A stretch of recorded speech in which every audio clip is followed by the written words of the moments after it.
The Speaker is recognized for 1 minute. Thank you very much, Madam Speaker. I thank the gentleman for his recognition and for his distinguished service as the chair of the Ethics Committee. I could call it by its official name, having served there for 7 years myself. Madam Speaker, I rise today as the Speaker of the House of Representatives, an institution that was designed by our founders to be the people's house, a house constantly invigorated by accountability to the people every year, a place where slavery was abolished, a place where we have taken our men and women into service to protect freedom and democracy throughout the world, a place where Medicare, Medicaid, Social Security, and so many institutions meeting the needs of the American people were established. The list goes on and on about the distinguished nature of the House of Representatives. Maybe 12,000, 13,000 people have been elected to this body over time, only a few hundred women, but all very distinguished. And great heroes of our country have served in this institution, including President Abraham Lincoln. That was before the chamber was the meeting ground. It was when the Statuary Hall was where his desk is memorialized to this day, the place where his desk was. So when we come to this great institution, we understand that there are 435 members of Congress, but only one from each district.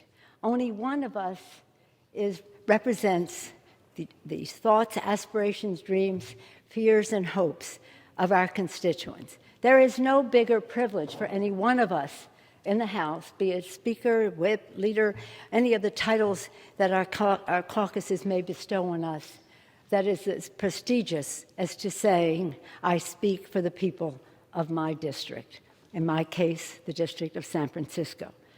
So when we come here, we have a responsibility to uphold a high standard of integrity, decency, and respect for this institution. The Constitution charges us to be accountable to the people, and we must represent the United States House of Representatives in a spirit in which our constituents and all Americans should be very proud. House Rule 23 provides for our Code of Official Conduct. This provision of our rules requires that we, quote, shall behave at all times in a manner that shall reflect credibly on the House. Sadly, extremely disturbing actions taken last week by a member of Congress threatening another member wildly violate this standard. These actions demand a response. We cannot have a member joking about murdering each other or threatening the President of the United States. This is both an endangerment of our elected officials and an insult to the institution of the House of Representatives. It's not just about us as members of Congress. It is a danger that it represents to everyone in the country. If you're viewing this and thinking, well, when you run for Congress, you get threats and the rest, you're expected to get them from your colleagues. But nonetheless, the example set in this House is one that is viewed across the country. Women across the country particularly feel vulnerable if insults of the nature that existed in this House are allowed to stand. I'll speak about that in a moment. Again, when a member uses his or her national platform to encourage violence, tragically, people listen to those words, and they may act upon them. Words spoken by elected officials weigh a ton. People hear them very differently.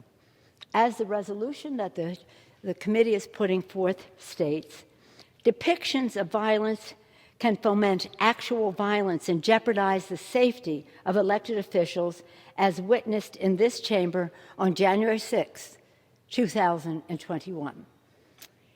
It is inconceivable that a member of our community here would wish to repeat the violence of that dark day, that deadly day.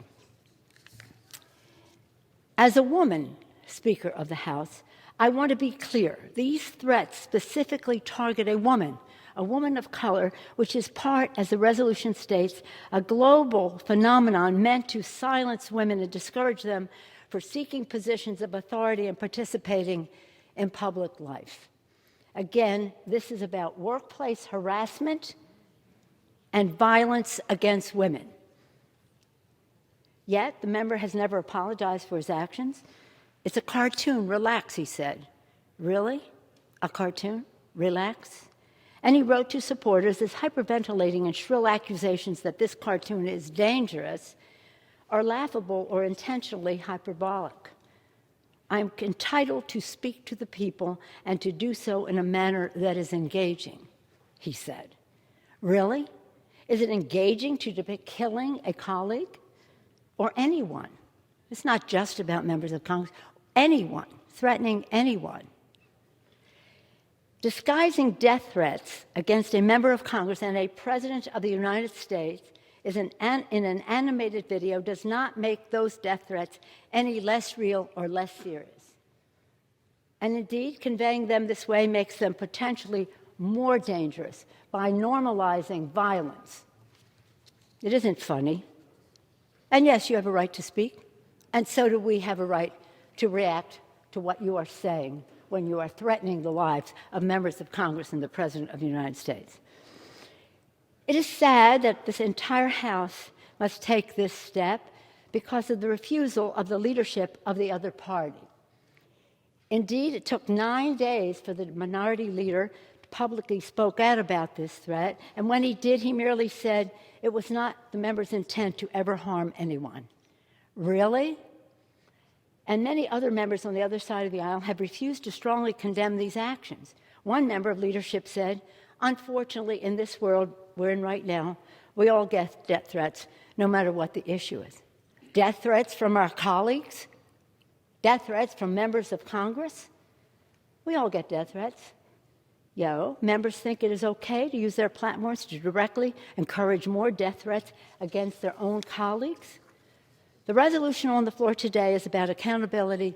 It is about integrity in this House, and it will serve as a reminder to this Congress and to this country that the House is committed to upholding the highest standards of decorum in all that we do, as is said in Rule 23, shall behave at all times in a manner that shall reflect credibly on the House.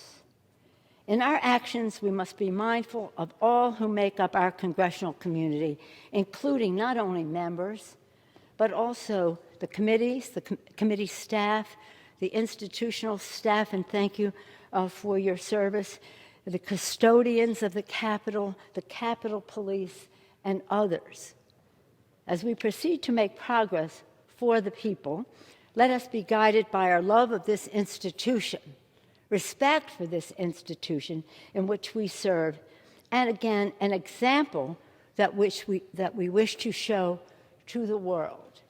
And again, a threat against anyone is wrong, whether you're a member of Congress or not.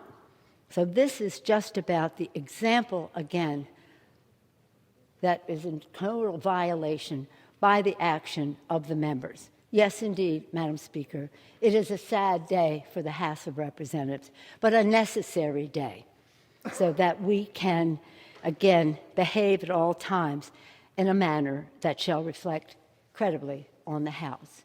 With that, I thank the distinguished chairman again. I thank Congresswoman Jackie Spear for her leadership in bringing this legislation forward, this resolution forward, and yield back the balance of my time.